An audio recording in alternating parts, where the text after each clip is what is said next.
الحمد لله نحمده ونستعينه ونستغفره ونؤمن به ونتوكل عليه ونعوذ بالله من شرور أنفسنا ومن سيئات أعمالنا من يهد الله فلا مضل له ومن يضلل فلا هادي له أشهد أن لا إله إلا الله وحده لا شريك له وأشهد أن سيدنا ونبينا ومولانا محمدًا عبده ورسوله أرسله ربه بالحق بشيرًا ونذيرًا وداعيًا إلى الله بإذنه وسراجًا منيرًا صلى الله تعالى عليه وعلى آله وصحبه وبارك وسلم تسليمًا كثيرًا أما بعد فأعوذ بالله من الشيطان الرجيم بسم الله الرحمن الرحيم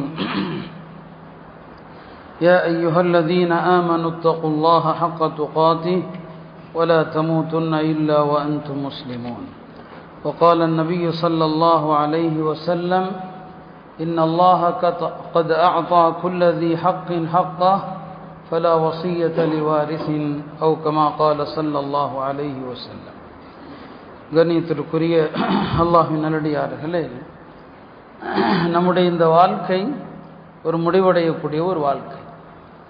அது யாரும் மறுக்க முடியாத உண்மை. அது எல்லோரும் அல்லாஹ்வை ஒரு நாள் சந்திக்கவிருக்கிறோம். ஒரு நாள் இந்த வாழ்க்கை முடிவடையும், இந்த உலகமும் ஒரு நாள் முடிவடையும்.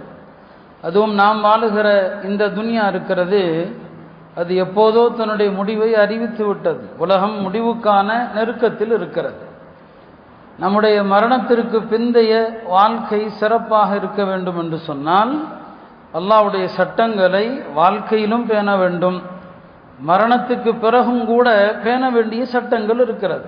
ஒரு மனிதன் இறந்த பிறகு அவருடைய கடமைகள் என்ன, அவருடைய வாரிசுகள் என்ன செய்ய வேண்டும், இதையெல்லாம் வாழும் காலத்திலே ஒரு மனிதன் இந்த கடமைகளை செய்யணும். என்னுடைய இறப்புக்கு பிறகு என்னுடைய பிள்ளைகள் என்ன செய்ய வேண்டும் என்று நாம் வாழும் காலத்தில் எப்படி நடக்கிறோமோ அப்படித்தான் மரணத்திற்கு பிந்தைய வாழ்க்கை. நபிமார்கள் அதைத்தான் தம்முடைய வாழும் காலத்திலும் செய்வாங்க. நல்லோர்களும் அதைத்தான் செய்வாங்க. வாழ்க்கையிலேயே பிள்ளைகளுக்கு என்னென்ன விஷயங்களை சொல்லி வைக்க வேண்டும் அதையெல்லாம் சொல்லி வைத்து விடுவார்கள். அதை பொறுத்து தான் நம்முடைய மரணம் இருக்கிறது.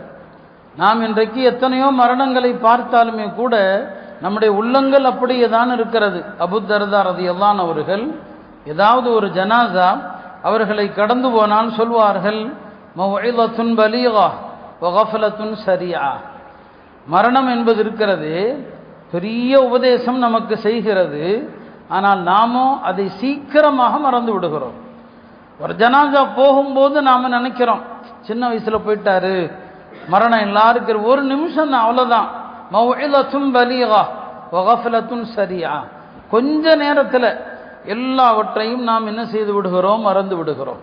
சில உலமாக்கள் சொன்னாங்க, நபி ஸல்லல்லாஹு அலைஹி வஸல்லம் வயது 63 வயதை ஒருவர் அடைந்து விட்டால் அவர் கஃன் துணியை தனியாக எடுத்து வைத்து விட வேண்டும். 63 வயசு ஆயிடுச்சுன்னா கஃன் துணி எடுத்தார். அதனால தான் பெரியவங்க சொல்லுவாங்க, 63 வயசு முடிஞ்சுன்னா இப்போ போனஸில் வண்டி ஓடிட்டு இருக்குது. அப்போ 63 வயசு ஆயிட்டாலே அவர் கஃன் துணியை தயாராக வைத்து விட வேண்டும் என்று உலமாக்கள் சொல்லுவாங்க.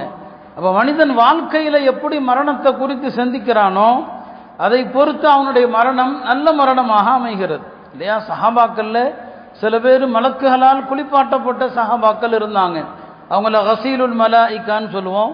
ஹவ்வலா இப்னு அபி ஆமிர் மனைவியோடு தாம்பத்திய வாழ்க்கை நடத்தி இருந்தார். குளிப்பதற்கு முன்னால் போருக்கு வந்துட்டாரு, ஷஹீதாக்கப்பட்டாரு. அவங்களுடைய மனைவி சொல்லி அனுப்புனாங்க, அவர் குளிப்பு கடமையான நிலையில் வந்தாருன்னு சொல்லி. நபி ஸல்லல்லாஹு அலைஹி வஸல்லம் சொன்னாங்க, நான் அவரை பார்த்தேன், வானவர்கள் அவரை குளிப்பாட்டி கொண்டிருந்தார்கள் என்று. இன்னொரு சஹாபி இருந்தாங்க, அவர் தஃபீனுல் மலாயிகா, மலக்குகளே அவரை அடக்கம் செஞ்சாங்க. அவரை அடக்கம் செஞ்சது யாருங்க? மலக்குகள். எவ்வளோ பெரிய புனிதமானவர்! ஆமிர் இப்னு ஃபுஹைரா என்ற ஒரு சஹாபி ஒரு பகுதிக்கு சென்று இருப்பார். அந்த மக்கள் அவரை ஏமாற்றி கொலை செஞ்சுருவாங்க. அவரை கொன்ன பிறகு அவருடைய உடலை தேடுவாங்க. அவருடைய உடல் இருக்காது, தரையில் இருக்காது. தலையை தூக்கி பார்ப்பாங்க, வானத்தில் மேலே போயிட்டு இருக்கும். நபி ஸல்லல்லாஹு அலைஹி வஸல்லம் சொன்னாங்க, ஆமிர் இப்னு ஃபுஹைரா, அவர்தான் ஆமிர் இப்னு ஃபுஹைரா. தஹ்மிலுஹுல் மலாயிகா, அவரை மலக்குகள் சுமந்து போய் மலக்குகளே அடக்கிட்டாங்க. இப்போ இப்படியெல்லாம் அவர்களுடைய மரணம் இருந்ததுன்னு சொன்னா வாழ்க்கை எப்படி அப்படிதான். அவர் தான் மூத்தாகிற நேரத்தில் ஃபுஸ்து வரப்பில் காபா, 2 சஹாபாக்கள் மரண நேரத்தில் சொன்னாங்க. மூத்தாகிற நேரத்தில் எல்லாரும் கலிமா சொல்லலாம், கேள்விப்படுறோம், குர்ஆன் ஓதி இருக்கலாம், கேள்விப்படலாம். ஆனால் இந்த 2 தோழர்கள் ஹராம் இப்னு மில்ஹான், அதே போல ஆமிர் இப்னு ஃபுஹைரா, இவர்கள் மரண நேரத்தில் வித்தியாசமாக இந்த வார்த்தையை சொன்னாங்க, காபாவுடைய ரப்பின் ஆணையம் மீது ஆணையாக நான் வென்று விட்டேன். ஃபுஸ்து வரப்பில் காபா, காபாவுடைய ரப்பின் மீது ஆணையாக நான் ஜெயித்து விட்டேன். இது அருகில் இருந்த ஜப்பார் இப்னு சல்மா என்ற ஒரு காஃபிரா இருந்தவர் கேட்கிறாரு, இது என்ன இப்படி சொல்றாரு, நான் ஜெயிச்சிட்டேங்கிறாரு, உலகத்தை விட்டும் போகிற மனிதன் ஜெயித்து விட்டேன்னு சொல்றானே. இப்போ சொன்னாங்க, அவர் சொர்க்கத்துக்கு போகிறார், அதைத்தான் அவர் அப்படி சொல்றார். இந்த வார்த்தை அவரை மாற்றியது, அவர் முஸ்லீமாக ஆனார். இப்போ நம்முடைய மரணத்திற்கு பின்னால் உள்ள நிலைகள் என்பது வாழும் காலத்தில் எப்படி இருக்கிறோமோ அதை பொறுத்து தான் நம்முடைய வாழ்க்கை. அருமையானவர்களே, மரணங்கள் எவ்வளோ அதிகமாக கேள்வி போகிறோம். நம்ம ஊரில் நாம் எவ்வளோ மரணங்களை பார்க்குறோம். சிறிய வயது மரணங்கள், நடுத்தர வயது, முதியவர்கள் என்று எல்லாம் பார்க்கறத செய்கிறோம். ஆனால் நம்ம எல்லாத்தையும் சரி பண்ணுறோமா? இப்போது திடீர்னு மௌத்தாயிடுறாங்க. இப்போ நாம் இருக்கிற காலத்தில் கடன்களை அடைக்க வசியத் பண்ணுவோம் இல்லையா? நமக்கு மரணத்துக்கு பின்னால் ஏதாவது ஒரு காரியத்திற்காண்டி வசியத்து செய்வோம், ஏதாவது ஒரு பொருளை வக்ஃபு பண்ணுவோம். எந்த சிந்தனையும் நமக்கு இருப்பதில்லை. அதனால தான் நான் வசியத்து குறித்த சில சட்டங்களை நான் சொல்ல விரும்புகிறேன். அருமையானவர்களே, வசியத் என்பது பலவிதமானது. ஒன்று பொருளாதாரம் சம்பந்தப்பட்ட வசியத், நம்முடைய பொருள் சார்ந்த வசியத்துகள் என்று சில வசியத்துகள் இருக்கிறது. சில வசியத்துகள் இருக்கிறது, அது மனிதனுடைய தனிப்பட்ட விருப்பங்கள், பொருள் சார்ந்தவை அல்ல, தனிப்பட்ட விருப்பம். சரிங்களா? அது வாழும் காலத்திலே கூட செய்யலாம். பிள்ளைகளுக்கு செய்யக்கூடிய உபதேசங்கள் கூட வசியத்து தான். நபி ஸல்லல்லாஹு அலைஹி வஸல்லம் அவங்களும் அதுபோல சஹாபாக்களுக்கு வசியத்து செய்வாங்க. நிறைய சஹாபாக்களுக்கு அப்படி வசியத் பண்ணி இருக்கிறாங்க.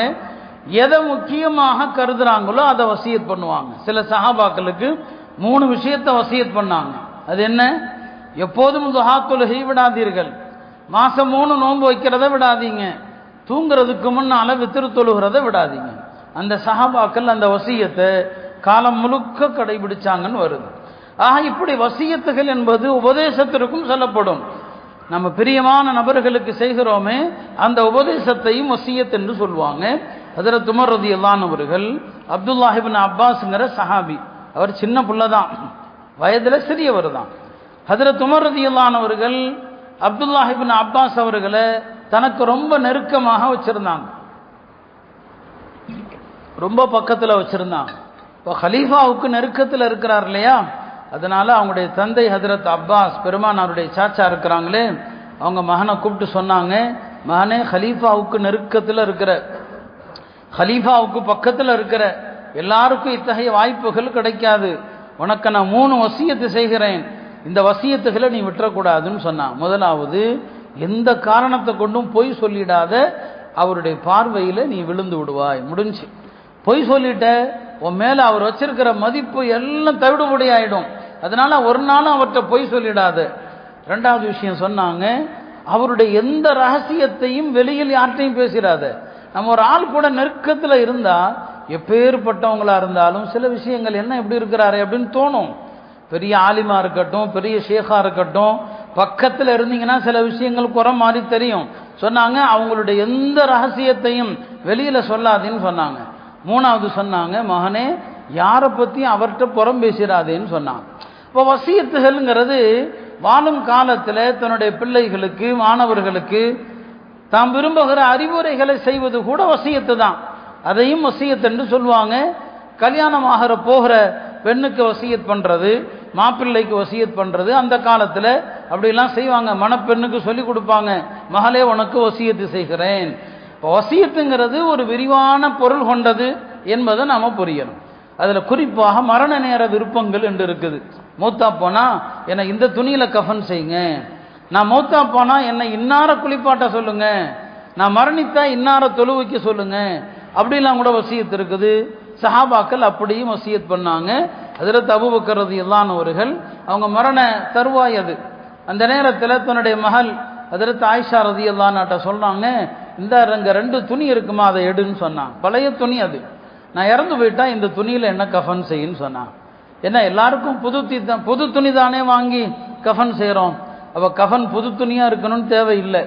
ஹஜ்ரத் அபூபக்கர் சொன்னாங்க, இந்த துணியில் என்ன கஃபன் செய்யுங்கம்மான்னு சொன்னான்.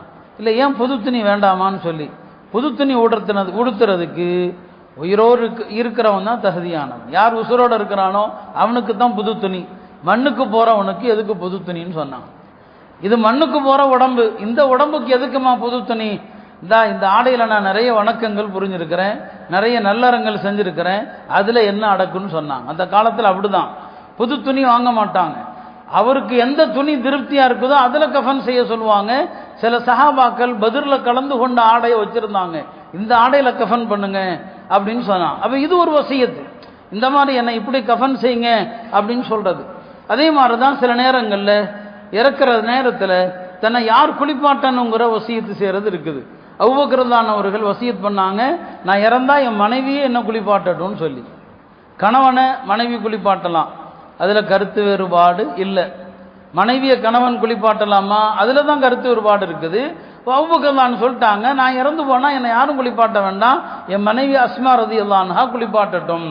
அந்த மாதிரி அவங்க தான் குளிப்பாட்டினாங்க.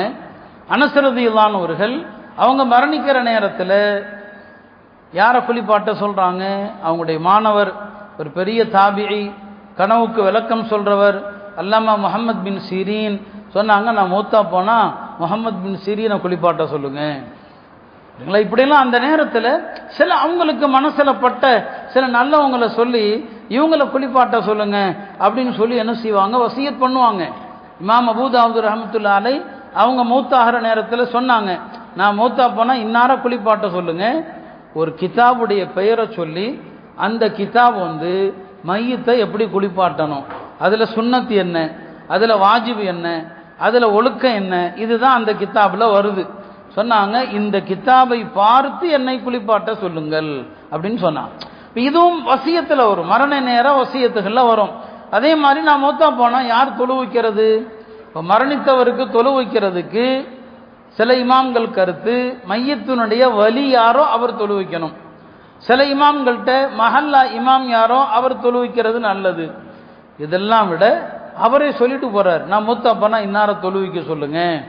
இப்போ ஹஜ்ரத் அபூபக்கர் சொன்னாங்க, நான் மரணித்தா உமரை தொழு வைக்க சொல்லுங்கன்னு சொன்னாங்க. உமருல்லானவர்கள் மௌத்தாகும் போது, நான் மரணித்தால் சுஹைப் அவரை தொழுவிக்க சொல்லுங்க, சுஹைப் ரலியல்லாஹு அவர்களை தொழுவிக்க சொல்லுங்கள் என்று அவர்கள் என்ன செஞ்சாங்க, வசியத் பண்ணியிருந்தாங்க.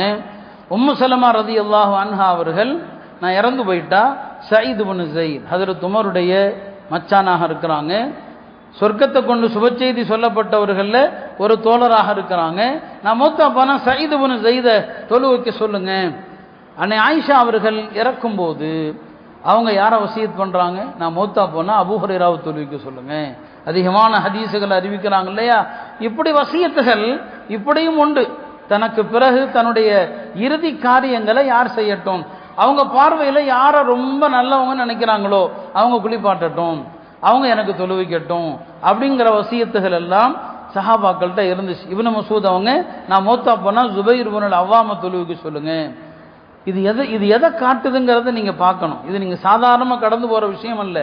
ஒரு மனிதன் தன்னுடைய மௌத்தை பற்றி கவலைப்படுறான், நான் மௌத்தானா எனக்கு யார் யார் இறுதி காரியங்களை செய்யணும். இன்னைக்கு உலகத்தினுடைய எல்லா விஷயங்களுக்கும் ஏற்பாடு பண்ணுறோம், மற்ற எல்லாத்துக்கும் ஏற்பாடு பண்ணுறோம். நான் மரணித்தால் என்னை எப்படி குளிப்பாட்டணும், நான் மரணித்தால் என்னை எப்படி கஃபன் செய்யணும், இதை பற்றி நமக்கு அந்த அக்கறை இல்லை. என்ன அதை பற்றி ஒரு பயம், மரணம் அப்படின்னாலே பயம். பயந்தாலும் பயப்படாவிட்டாலும் அது வரக்கூடிய நேரத்தில் வரும். அந்த சஹாபாக்கள் அந்த சிந்தனை அவங்கள்ட்ட எப்போதுமே ஓடும். அதனால தாம் வாழுகிற காலத்தில் எப்பா என்னுடைய மரணத்துக்கு பிறகு இதெல்லாம் இப்படி இப்படி செய்யுங்க அப்படின்னு அந்த தோழர்கள் சொல்லி வச்சுட்டு போனான். அருமையானவர்களை, இப்படி வசியத் என்பது ஏராளமாக இருக்குது. அதில் வசியத்தில் ஒரு வகை தான் பொருள் சார்ந்த வசியத்துகள். பொருள் சார்ந்த வசியத், அதைத்தான் நான் இங்கே சொல்ல போகிறேன். அருமையானவர்களே, காசு பணம் முதல்ல புரிந்து கொள்ளணும். காசு பணத்தை சம்பாதிப்பது தவறல்ல, சம்பாதிக்கிறது தப்பு அல்ல. ஆனால் காசு பணத்தில் நிறைய வேணும் என்று ஆசைப்படுறது தப்பு. ஹக்கீம் இப்னு ஹிஸாம் என்று ஒரு சஹாபி. பெருமானார் ஸல்லல்லாஹு அலைஹி வஸல்லம் அவர்களை விட முன்னால் பிறந்தவர். பெருமானாரை விட அவருக்கு வயசு அதிகம். பின்னால தான் முஸ்லீம் ஆனார். அவர் இஸ்லாத்தை ஏற்று மக்காவிலிருந்து மதீனா வந்துட்டார். வந்தது யா ரசூலல்லாஹ் எனக்கு ஏதாவது பொருளுதவி செய்யுங்கன்னு கேட்டார். நபி ஸல்லல்லாஹு கொடுத்தாங்க. யா ரசூலல்லாஹ் இன்னும் கொடுங்க. நபி ஸல்லல்லாஹு கொடுத்தாங்க. மூணாவது முறையும் கேட்டார், கொடுத்தாங்க. கொடுத்துட்டு சொன்னாங்க, ஹக்கீமே இந்த செல்வம் இருக்கிறதே இன்னஹாதல் மால், இந்த செல்வம் இருக்கிறதே ஹுல்வத்துன் ஹதிரத்துன், இது பசுமையானது, கவர்ச்சியானது. யார் இந்த செல்வத்தை முறையோடு எடுக்கிறாரோ அவருக்கு அல்லாஹ் அதுல பரக்கத் செய்வான். யார் இந்த செல்வத்தை முறையின்றி பயன்படுத்துகிறாரோ அவருக்கு அல்லாஹ் பரக்கத் செய்யறதில்ல. அதனால இனிமே செல்வங்களை யார்கிட்டையும் கேட்காதுன்னு சொன்னான். யார்கிட்டையும் இனிமே செல்வத்தை கேட்காத அப்படின்னு சொல்லிட்டான். அவ்வளவுதான். இது பெருமானார் அவருக்கு சொன்ன வசியத் என்று வைத்துக் கொள்ளுங்க.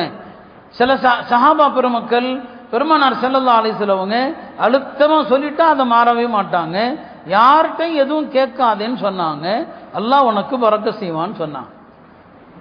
எதையுமே இருக்கிறதுக்கு மேல ஆசைப்படக்கூடாது. ஆசைப்பட்டா எல்லாம் போயிடும். ஆதம் அலைஹிஸ்ஸலாமுக்கு எல்லாமே அல்லாஹ் சொர்க்கத்துல கொடுத்தான், எல்லாத்தையும் கொடுத்திருந்தான். ஒன்னே ஒன்றை மட்டும் கொடுக்கல, அதை மட்டும் அல்லாஹ் தடுத்தான் இல்லையா? அதை அடையணும்னு ஆசைப்பட்டாரு, சொர்க்கத்தை விட்டு வெளியே போயிட்டான். இருக்கிறதுக்கு மேல ஆசைப்பட்டால் இருக்கிறதும் போயிடும். இன்னைக்கு நம்ம எல்லாருடைய நிலையும் அப்படிதான். இப்போ நபி ஸல்லல்லாஹு அலைஹி சொல்லிட்டாங்க, யார்கிட்டையும் எதையும் கேட்காதப்பா, அவ்வளோதான். அவர் அதுக்கப்புறம் முஆவியாவுடைய காலம் வரைக்கும் வாழ்ந்தார். ஹக்கீம் இப்னு ஹிஸாம் ரலியல்லாஹு அன்ஹு அவர்கள் யார்கிட்டையும் எதையும் கேட்க மாட்டார். சரிங்களா? அடுத்து வந்த ஹலீஃபாக்கள் எல்லாருமே பைத்துல் மால்ல இருந்து உதவி செய்கிறாங்க, எல்லாருக்கும் கொடுக்குறாங்க. வேண்டாம், உமருல்லான் அவர்கள் வாங்குப்பா, இது உனக்குரிய உரிமை, இதெல்லாம் நீங்க கேட்கல, நான் தானே தர்றேன், வாங்குங்க. இல்லை, நபி ஸல்லல்லாஹு அலைஹி வஸல்லம் அவர்கள் யார்கிட்டையும் வாங்காதீங்கன்னு சொல்லிட்டாங்க. நான் வாங்க மாட்டேன். உஸ்மான் தான் ஆட்சிக்கு வர்றாங்க, கொடுக்குறாங்க, நான் வாங்க மாட்டேன். வாங்கவே இல்லை, யார்கிட்ட வைங்க கடைசி வரையில். ஆனால் அவர் என்ன குறைஞ்சு போனார்? அவர் மௌத்தாகிற நேரத்தில் குறைஷிகளில் பெரிய பணக்காரர் அவர் தான். குறைஷிகளில் பெரிய பணக்காரர் யார்? ஹக்கீம் இப்னு ஹிஸாம். யார்கிட்டையும் கேட்கக்கூடாது. இதுதான் அவருடைய பெருமானார் ஸல்லல்லாஹு அலைஹி வஸல்லமுடைய அந்த அறிவுரையை பேணினார். அருமையானவர்களே, அல்லாஹ் கொடுத்திருக்கிற இந்த செல்வம் இருக்கு இல்லையா, இந்த செல்வத்தில் வாழும் காலத்திலேயும் அதை எப்படி செலவு பண்ணணும், இறந்த பிறகும் அதை எப்படி பண்ணணும், ரெண்டுடைய இந்த சட்டங்களையும் இருக்க தான் செய்யும். இந்த சட்டங்களை தான் நம்ம மீறுறதே கிடையாது, என்னங்க மதிக்கிறதே கிடையாது. வாழும் காலத்தில் உங்களுடைய செல்வம் இருக்குதுன்னு சொன்னால், என் பாக்கெட் மணி, நான் சம்பாதிக்கிற பணம், நான் வியாபாரம் பண்ணுறேன், அதை எங்கே வேணாலும் யாருக்கு வேணாலும் கொடுக்கலாம். இல்லை, ஒரு மனிதனிடம் செல்வம் எவ்வளோ இருக்குது, அந்த செல்வத்தினுடைய அளவை பொறுத்து மார்க்கம் அவருக்கு என்ன செய்கிறது, வரையறுக்கிறது. ஒரு அளவான செல்வம் தான் வச்சிருக்கிறாரா, அவருக்கு தர்மம் செய்யக்கூடாது, அவருக்கு என்னங்க சதகா செய்யக்கூடாது.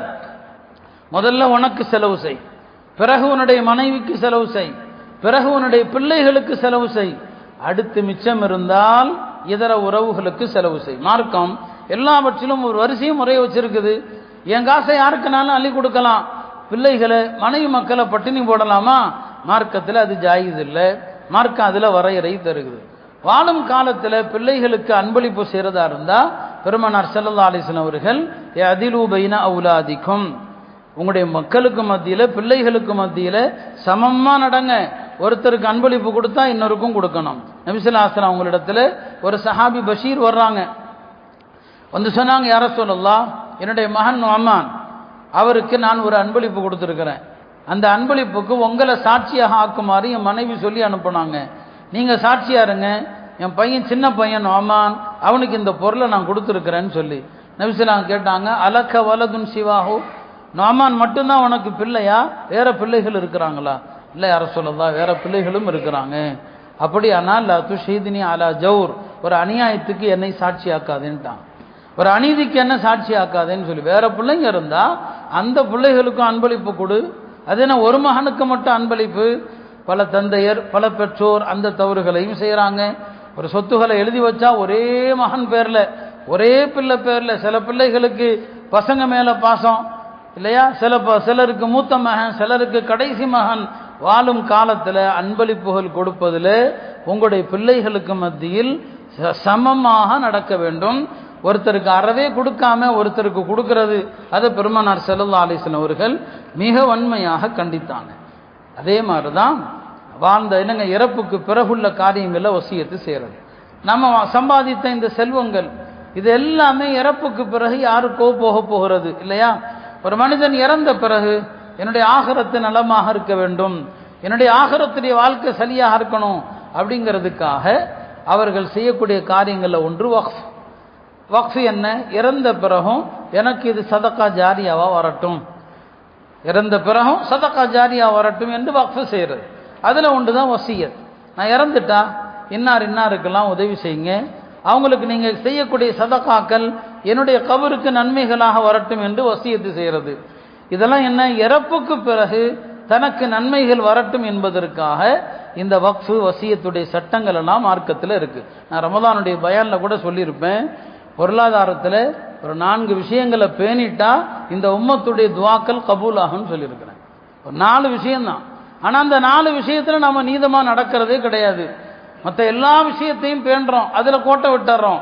துவா இந்த முகத்தை தாண்டி உயர்வதே கிடையாது. அருமையானவர்களே, அதில் முக்கியமாக வசியத். ஆரம்பத்தில் பாகப்பிரிவினை சட்டங்கள் எதுவுமே வரல. ஆரம்பத்தில் அந்த சட்டம் வர்றதுக்கு முன்னால வசியத்துங்கிற சட்டம் மட்டும் இருந்துச்சு. அப்போ அது ஃபர்தாக இருந்தது. குதிப அலைக்கும் அல்லாஹ் சொன்னான். வசியத்து ஒரு காலத்தில் கடமையாக இருந்துச்சு. யாருக்கு? உறவினர்களுக்கு வசியத் பண்ணிடணும். என் இறப்புக்கு பிறகு இவருக்கு இவ்வளோ கொடுங்க, இவருக்கு இவ்வளோ கொடுங்க அப்படின்னு வசியத் பண்ணுறது கடமையாக இருந்துச்சு. பிறகு அல்லாஹாலா வசனத்தை இறக்கி வச்சான், பாகப்பிரிவினை வசனம், ஆயத்துல் மீராஸ்ன்னு சொல்லுவாங்க.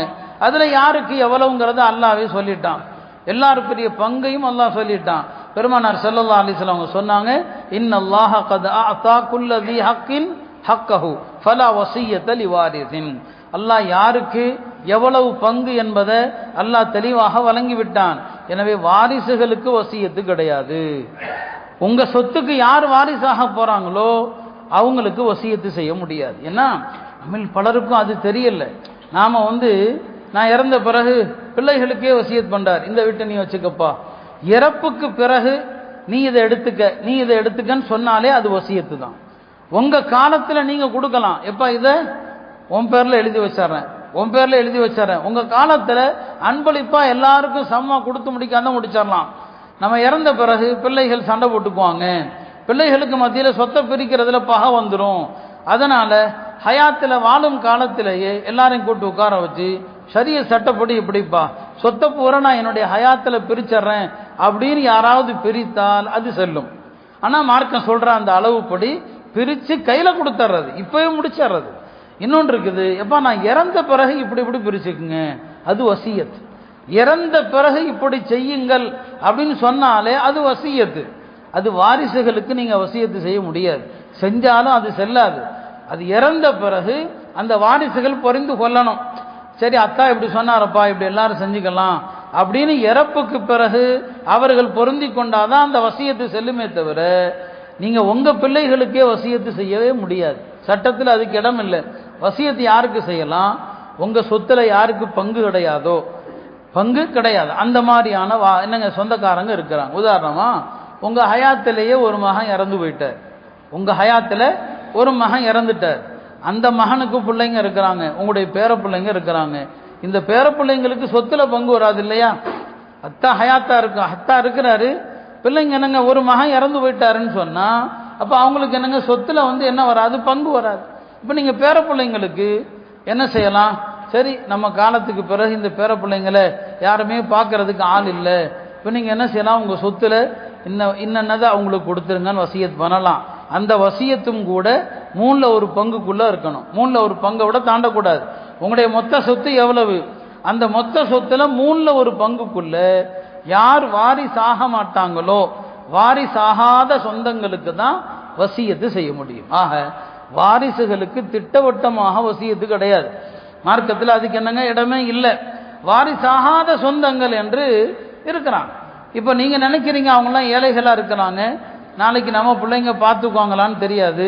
உங்க ஹயாத்தில் நீங்க செலவுக்கு பணம் கொடுத்தீங்க, மாசம் கொடுத்தீங்க, வேற பொருள்கள் எல்லாம் வாங்கி கொடுத்தீங்க. இப்போ உங்களுக்கு பயம் வருது, நம்ம மொத்த ஆயிட்டா என்ன செய்யறது, இவங்களை யார் பார்ப்பாங்க, இறந்துட்டா அவங்களுக்கு சொத்து வராத சொந்தங்கள்.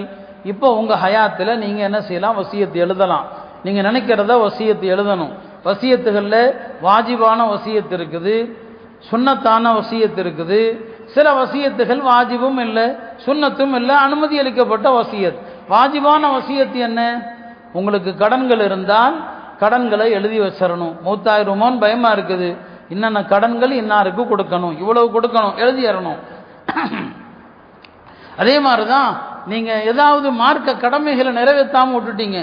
ஒரு வசதியான ஒரு ஹஜ்ஜு செய்யாம இருக்கிறாரு, இப்போ திடீர்னு மொத்தாகிற மாதிரி சூழ்நிலை வந்துருச்சுன்னா, எப்பா நான் ஹஜ்ஜு செய்யலை, எனக்கு ஹஜ்ஜு கடமை, எனக்காண்டி ஹஜ்ஜு செய்யுங்க, வசியத்து பண்ணணும், அது கடமை அவருக்கு. அதே போலதான் அவர் பல வருஷத்துக்கு ஜக்காத்து கொடுக்காம விட்டுட்டார். ஜக்காத்து கொடுக்கல, இப்போ என்னுடைய பொருளை நான் இத்தனை வருஷத்துக்கு ஜக்காத்து கொடுக்கலப்பா, என் பொருள் இருந்து ஜக்காத்தை கொடுத்துருங்க, வசியத்து செய்யணும். இதெல்லாம் கடமையான வசியத்துகள். சுன்னத்தான வசியத்துகள் என்ன? ஒருத்தர் பணக்காரரா இருக்காரு, பிள்ளைங்களும் நல்லா இருக்கிறாங்க, இப்போ என்ன செய்யணும்? இந்த சொந்தங்களுக்கெல்லாம் இவ்வளவு கொடுங்கப்பா என்று வசியத்து பண்ணணும். பிள்ளைங்களே ஏழையா இருக்கிறாங்க, அவங்கள்ட்டே ஒண்ணுமே கிடையாது, இப்போ வசியத்தே பண்ணக்கூடாது அப்படியும் உலமாக்கள் சொல்றாங்க. ஒரு ஆள் கொஞ்சம் பணம் வச்சிருக்கிறாரு, இப்போ அவருக்கு மரதுல் மௌத், மரண வியாதி வந்துருச்சு, இப்போ அவர் வசியத் பண்ணலாமா? அவருடைய பிள்ளைங்கள்ட்ட ஒண்ணுமே கிடையாதுன்னு சொன்னா இப்போ உலமாக்கள் வசியத்தை செய்யக்கூடாதுங்கிறாங்க. வாரிசுகளுக்கு எதுவுமே கிடைக்கக்கூடாது என்ற எண்ணத்துல வசியத்து செஞ்சா அவன் நரகத்துக்கு தான் போவான். நபி ஸல்லல்லாஹு அலைஹி வஸல்லம் ஒரு ஆள் நல்லடியானா இருப்பான், நிறைய நல்ல அமல்கள் செஞ்சிருப்பான், மௌத்துடைய நேரத்தில் அவர் வாரிசுகளுக்கு அநீதி இழைக்கிற மாதிரியான ஒரு வசியத்து பண்ணிட்டாரு, அந்த வசியத்தினால அவன் நரகத்துக்கு போயிடுவான்னு சொன்னாங்க.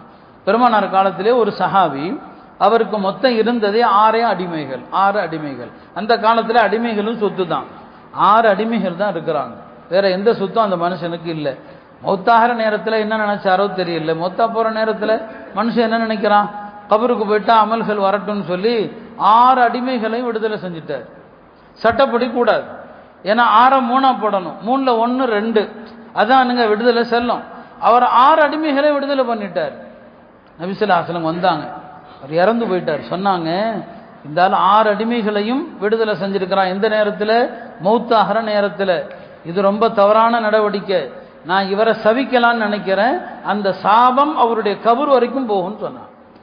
அப்போ மௌத்தா போற நேரத்தில் இருக்கிற சொத்தை எல்லாம் சதகா பண்றது, இருக்கிற சொத்தை எல்லாம் மதரசாவுக்கு எழுதி வைக்கிறது, முதல்ல அது செல்லாது. அந்த வசியத்து முதல்ல ஜாயிஸ் இல்லை. நீங்க மௌத்தா போற நேரத்தில் யாருக்காவது அன்பளிப்பு கொடுத்தா அந்த அன்பளிப்பு செல்லாது. நீங்க நலமா இருக்கும்போது, ஆரோக்கியமா இருக்கும்போது அது உங்க சொத்து. மௌத்துடைய அறிகுறிகள் வந்துருச்சுன்னு வைங்களேன், அது உங்க சொத்து இல்லை. நீங்க அந்த நேரத்தில் யாருக்கும் 5 பைசா தர்மம் செய்ய முடியாது. அதுக்கு தான் ஹயாத்தில் தர்மம் செய்யுங்க, ஹதீஸ்ல வரும். ஆரோக்கியமா இருக்கும்போது தர்மம் செய். மௌத்துடைய அடையாளங்கள் வந்துருச்சு, மரணப்படுக்க, எப்பனாலும் மௌத்து ரூஹ பிரியலாம். இப்போ கொஞ்சம் கண் தெளிகிறாரு, ஒரு 1000 ரூபாய் யாருக்காவது தர்மம் கொடுப்போம், செல்லாது. வாரிசுகள்கிட்ட கேட்கணும், பிள்ளைகள்கிட்ட கேட்கணும். இதுதான் உங்க நீங்க சம்பாதிச்ச காசுனுடைய உண்மை நிலை, இவ்வளவுதான். மௌத்தா போற நேரத்தில் அந்த இதுல இருந்து ஒரு 5 பைசா நீங்க தர்மம் செய்ய முடியாது. தர்மம் செஞ்சாதான் அநியாயம், மார்க்கம் சொல்லுது. நீ நல்லா இருக்கிற காலத்தில் தர்மம் செய்யணுமே தவிர மரண நேரத்தில் அந்த சொத்து எதுவும் உங்க கையில கிடையாது. அருமையானவர்களே, பிள்ளைகளுக்கு என்ன கிடையாது? வசியத்துங்கிறது இல்லை. யார் வாரிசாவாங்களோ அவங்களுக்கு வசியத்து கிடையாது. அதனால என்னன்னா, வசியத்துங்கிறது மற்ற சொந்தங்களுக்கு செய்யறது, அது 3ல் 1 பங்குக்குள்ள செய்யறது. அப்படி வசிய செய்யறதா இருந்தா அந்த வசியத்தை தான் எழுதணும். நபி ஸல்லல்லாஹு அலைஹி வஸல்லம் வசியத்து எழுதணும். நாங்க வசியத்து எழுதாம ஒரு 3 நாள் கூட ஒரு முஸ்லீம் தூங்கக்கூடாதுன்னு சொன்னாங்க. வசியத்து இருக்கணும். எத்தனையோ கடமைகள் இருக்குதா இல்லையா, அதையெல்லாம் நம்ம வசியத்து பண்ணணும். பிள்ளைகள் விஷயத்துல நாம என்ன செய்யணும்? நம்ம சொத்துகள் விஷயத்துல பின்னால அவங்க ஏதாவது பிரச்சனை அவங்களுக்குள்ள வரும்னு தெரிஞ்சா 2 காரியம் செய்யுங்க. ஒன்றும் வாழும் காலத்துல எல்லா சொத்தையும் பிரிச்சு கொடுத்துருங்க. இதான் இதை நீ வச்சுக்க, நீ வாழும் காலத்துல கொடுத்தா முடிஞ்சு போச்சு, அவ்வளவுதான், அது அதோட முடிஞ்சு. அப்படி இல்லையா, அது உங்களுக்கு பிரியம் இல்லையா, அவங்கள கூப்பிட்டு உட்கார வச்சு அழகான முறையில் அறிவுரை செய்யுங்க.